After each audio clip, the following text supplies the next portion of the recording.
Yo soy Andrea, soy voluntaria de la Fundación Acabay desde hace 4 años. Yo empecé en una escuela de verano, lo conocía ya un poquito a la Fundación Acabay, me gustaba todo lo que hacían y justo necesitaban voluntarios para esa escuela de verano.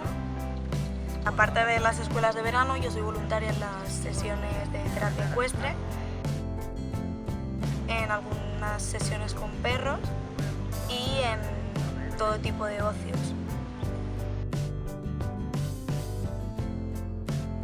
Es algo que me apasiona, ya que me encantan los animales y me encanta el mundo de las personas con discapacidad.